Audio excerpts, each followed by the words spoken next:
Okay, movie review for Still Alice. Some of you may have never even heard of this movie and wondering, why is Amy doing a review on Still Alice? Well, one of the reasons is because I read the book. I just found the book at a bookstore when I was at the airport, and I saw that Julianne Moore was going to be starring in the movie, and I'm a big fan of Julianne Moore's, and I'm also trying to do the reviews on people who are nominated for the awards season. Julianne Moore was nominated and won Best Actress at the Golden Globes. She is nominated and I believe the front runner again for the Oscars. This is a very small independent film, and it does have a really strong supporting cast. Alec Baldwin, love him or hate him, does a fantastic job playing Alice's husband.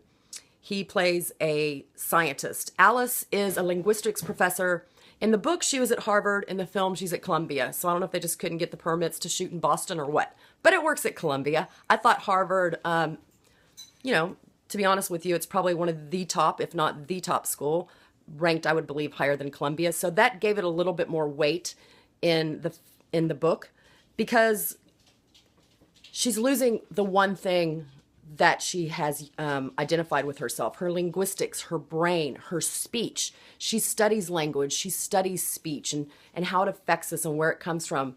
And she loses her memory at the age of 50. So she starts just kind of losing little things. She gets lost on a jog that she's done every day for probably 7 years. She can't remember the middle of lecture that she's done probably 20 times.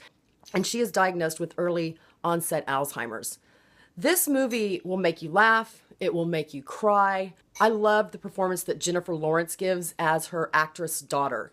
It is a story about how something tragic and really, really terrible helps to bring a family and bond them together. Kate Bosworth also plays another daughter of Julianne Moore's character, and she is a lawyer going through infertility. And one thing that we find out along the way, there's different types of Alzheimer's. Some of it is genetic, which means you can pass it on to your children, and they can pass it on to their children, and they can pass it on to their children, which makes it even that much more horrifying and upsetting for Julianne Moore's character of Alice. You guys know I'm a big proponent of good music in a film, and I think it's so important. And one of the things that stood out to me is they play that song, If I Had a Boat. If I had a boat, and it was written and sung by Lyle Lovett, who I did not know until I looked it up. And it's the way that they did the soundtrack is amazing.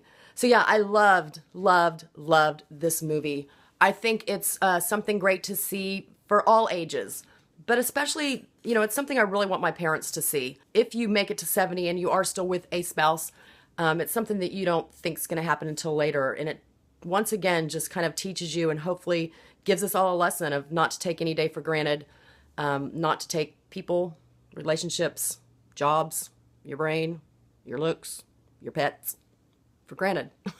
I love that message. It's a story of loss, and it's also a story of finding yourself, discovering what's important, and I would highly, highly recommend this film. And if you're an actress or a performer, you definitely need to check it out for Julianne Moore's performance. Still Alice. And read the book.